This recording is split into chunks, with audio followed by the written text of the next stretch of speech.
Fui condenado à prisão pelo grave crime de questionar professores. Esse é o Brasil em que estamos vivendo hoje. O simples fato de você emitir uma opinião contrária à dominância de esquerda pode te gerar prisão. E para fim de contexto, vocês se lembram desse professor aqui? Você é marujo, cara. Eu sou capitão de mar e guerra. Você tem 20 anos para correr, para chegar onde eu cheguei. Para ter autoridade de chegar numa sala de aula e dizer como é que as coisas vão acontecer, meu irmão. Então vamos lá, pessoal. Professor, só a minha defesa. Não, eu não quero ouvir sua defesa, cara. Eu não sou obrigado a ouvir você falar nada.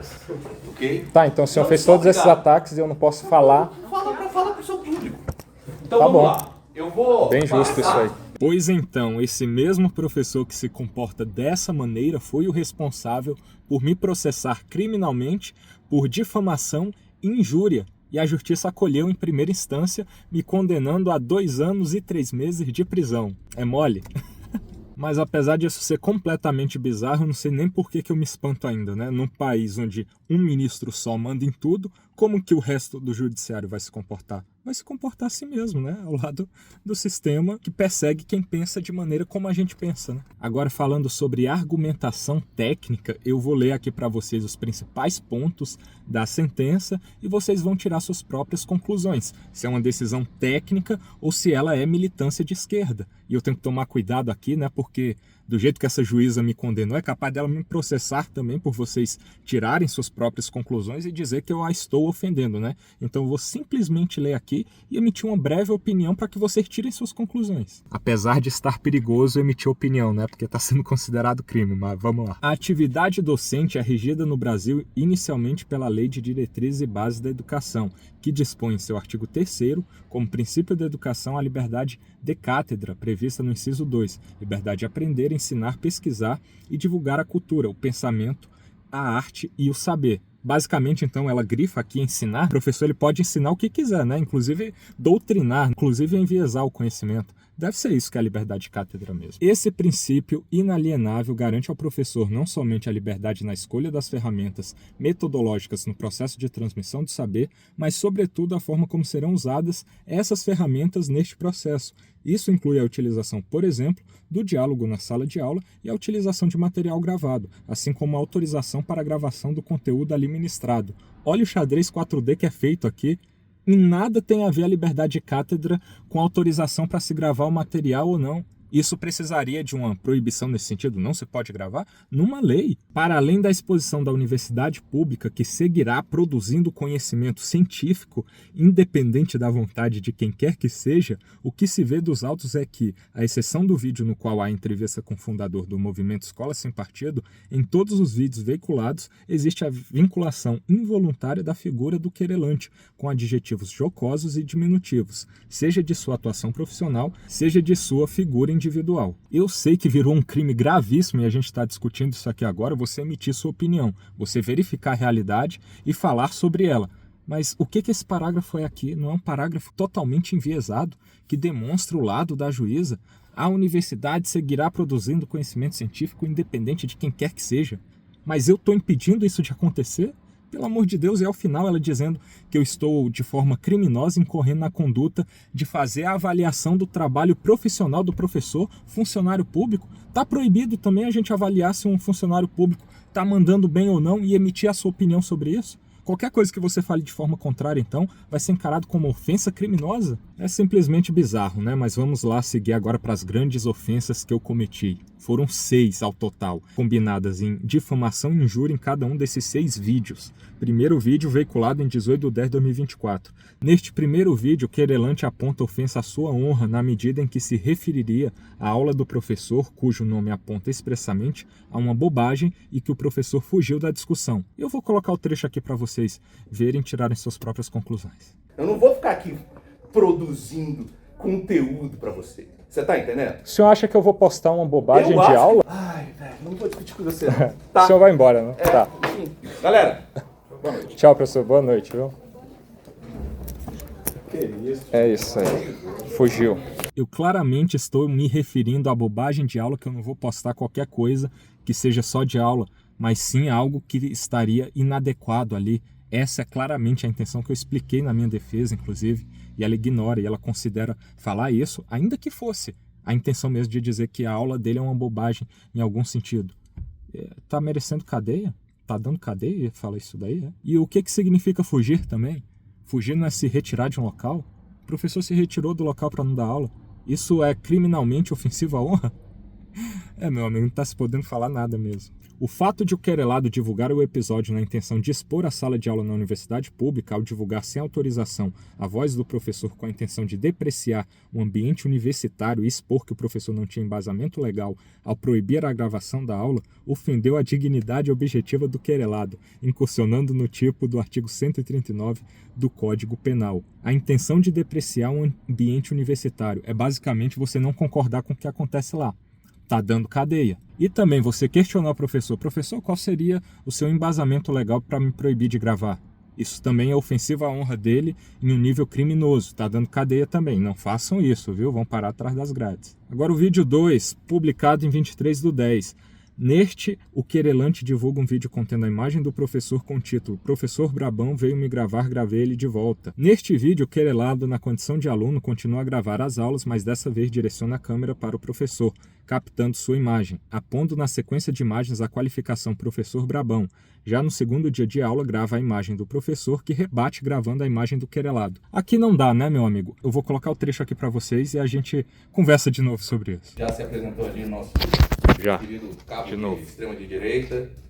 Extrema direita? A sua câmera já, a postos para sabotar a nossa sala. Sabotar não, novamente eu venho aqui para acrescentar e contribuir. É muito nítido que o professor que inicia me gravando, eu simplesmente registro esse fato e ele está todo valente dizendo que eu sou um extremista de direita, um sabotador da sala de aula, e eu apenas faço esse registro dos fatos. Aí o criminoso por isso sou eu. Sou eu que ofendo a honra dele. Ele pode me chamar de extrema direita, de sabotador da sala de aula, que quem comete o crime ainda sou eu.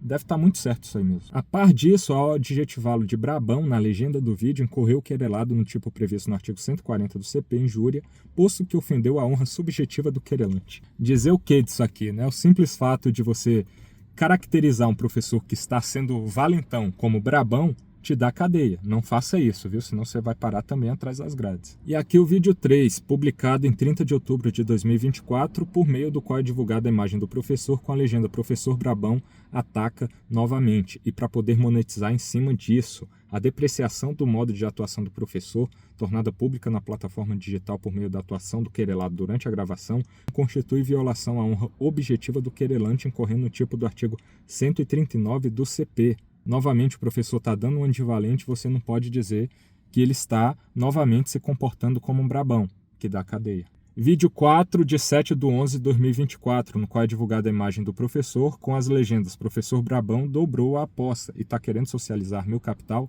A adjetivação do professor como brabão, no sentido de utilização de tom jocoso para sua postura severa em sala de aula, constitui nítida ofensa à sua honra subjetiva, incorrendo no tipo do artigo 140 do CP. A própria magistrada reconhece que há uma postura severa do professor e eu me utilizo de um tom jocoso ao adjetivá-lo de brabão, e isso é crime. Isso é crime. O professor se comportar daquele modo tá tudo bem, mas você dizer que ele é um brabão é crime. Vídeo 5, no qual consta uma caricatura veiculada em 13/11/2024 de um professor com as características físicas do querelante, com dizeres: "Ei, o que você de celular tá fazendo é ilegal".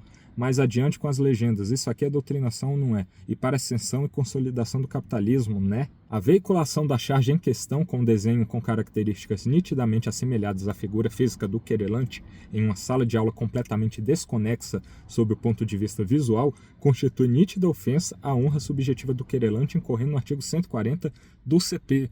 Primeiro que uma charge, ela é por natureza um exagero da realidade em tom cômico. Então, não necessariamente tem que ter a ver com a sala de aula. Mas não tem a ver com a sala de aula da Federal?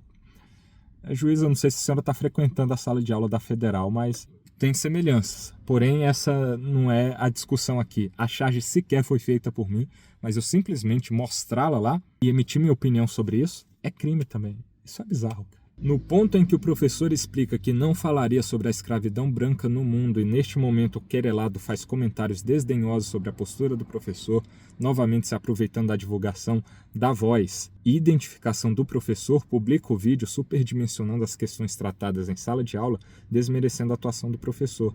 Neste contexto, ao utilizar o título do vídeo, o professor culpou o capitalismo pela escravidão na África, ele resolveu dar aula. Ao desmerecer a atuação do professor, incorreu no tipo do artigo 139 do CP. Você não pode questionar se o professor deixa de falar de um assunto importante como foi a escravidão de brancos por africanos e no mundo de forma geral, mas principalmente nesse contexto de história da África. Isso é crime também. E por fim o vídeo 6, no qual consta novamente a imagem do professor, veiculada em 19/11, com a legenda: professor suspendeu as aulas de História da África, qualificando-o de transgeneral e afirmando que o professor teria cancelado a aula porque estaria protelando isso com intenções mesmo de enrolar. Novamente, ao utilizar o termo pejorativo em seu vídeo, divulgando a imagem do querelante, atribuindo-lhe o adjetivo transgeneral, sem nenhuma dúvida ofendeu a honra do querelante, incorrendo no tipo do artigo 140 do CP. Eu vou colocar esse trecho aqui para vocês também. Vamos dizer que você continua sendo cabo, certo? E eu sou general. E ordem dada é ordem cumprida, não é assim que vocês falam? A gente pode imaginar isso, mas isso fica só no campo da imaginação. O que isso tem a ver com a nossa relação aqui? O professor, ele não está se afirmando um general e querendo me diminuir pela minha condição de ter sido cabo soldado do Exército Brasileiro? Ele é general? Não é. Consequentemente, ele é transgeneral. Alguém que não é general e ao mesmo tempo se sente um, na intenção inclusive de me diminuir. Aí o criminoso nesse contexto sou eu. Nada mais a declarar. Ao divulgar a imagem do querelante desmerecendo o trabalho deste em sala de aula, afirmando que o professor teria cancelado a aula por conta de sua intenção de protelar seu trabalho e enrolar os alunos, ofendeu a honra objetiva do professor, incorrendo no tipo do artigo 139 do CP. Ou seja, você não pode emitir uma opinião sobre a conduta que o professor decide adotar, como, por exemplo, deixar de ir dar a aula que ele é obrigado a dar. Isso é crime também. O professor ele pode deixar de dar aula, que ele é obrigado a dar e recebe para isso. Mas você não pode achar que ele está enrolando porque não tem justificativa, porque é simplesmente por minha causa, pelas discussões feitas em sala de aula que ele não aceita. Cara, dizer o quê? Quem concorda com isso, meu amigo? É só porque me odeia mesmo, porque qualquer pessoa vai chegar à conclusão de que isso é completamente absurdo. Agora olha só aqui esse conjunto de 2 parágrafos do fechamento. A análise de cada um dos vídeos trazidos, à exceção da entrevista com o presidente do movimento Escola Sem Partido, permite concluir pela ocorrência nos 6 eventos mencionados dos delitos de difamação e injúria por 6 vezes. Não colhem os argumentos aduzidos pela defesa no sentido de que suas colocações em sala assim o foram como medida de defesa aos ataques à sua pessoa. O argumento seria plausível se o querelado não se tivesse utilizado dos vídeos para promoção pessoal, como de fato fez em sua plataforma, publicizando todas as lamentáveis situações das quais foi protagonista e nas quais se colocou como paladino da defesa do direito dos alunos em detrimento da imagem do professor. O professor resolve utilizar da aula para me atacar, eu me defendo, aí sou eu que me coloco como protagonista dessa situação, usando a imagem do professor para ser o paladino da defesa dos alunos. Cara, vocês viram os vídeos aí? Essa leitura é uma leitura isenta, técnica, jurídica? Ou é de alguém que tem lá, do lado do professor, alguém que está trabalhando a lógica da militância de esquerda? Tirem suas próprias conclusões. Aí, fechando a minha pena por esses graves crimes todos, que ela me condena nesses 6 fatos por injúria e difamação em cada um deles, ou seja, são 12 infrações criminais aqui, é fechada dessa maneira. Em razão do crime continuado e em razão do número de infrações, exaspera as penas em metade, tornando-as definitivas em 2 anos e 3 meses de detenção e 90 dias multas. Tendo em vista o disposto no artigo 44 do Código Penal, substitua a pena privativa de liberdade por 2 restritivas de direito, consistente em prestações pecuniárias no valor cada uma de 15 salários mínimos. Uma a ser revertida em favor do ofendido e a outra destinada a uma entidade pública ou privada com destinação social a ser convenientemente indicada pelo juízo das execuções de penas e medidas alternativas. Condeno ainda o querelado ao pagamento de honorários advocatícios que fixo em R$5.000. Esses foram super argumentos que foram utilizados para me condenar essa pequena fortuna que eu nunca nem vi, provavelmente, tanto dinheiro reunido junto assim. Mas é o que eu mereço por ser ofendido em sala de aula e ter a distorção da realidade por esse sistema que se protege para, no final das contas, o culpado ser eu. É isso que dá você tentar questionar o sistema que tem uma dominância de esquerda com pensamento contrário. Dá nisso daí. Então, eles querem me utilizar como símbolo o direito penal simbólico para todos que pensarem em fazer parecido já dispensarem na mesma hora. Opa, olha o que acontece com quem tenta aí, né? Mas eu sigo na luta. Eu só digo para vocês que eu não vou parar, irei recorrer desse absurdo, apesar de não ter praticamente nenhuma esperança mais nesse sistema. Farei minha parte, vou recorrer e se houver justiça, vai haver a reversão disso. Mas eu vou continuar até me pararem completamente. É isso que eu posso garantir para vocês. Então amanhã a gente terá o vídeo da oitiva das testemunhas com a juíza emitindo juízo de valor e vocês tirarão suas próprias conclusões. E os próximos vídeos a gente vai falar um pouco ainda sobre isso e depois a gente continuará com a saga que deve dar em condenação criminal para mim também, né, pelo visto, do meu julgamento administrativo de expulsão da UNB. Então nos vemos lá, até a próxima.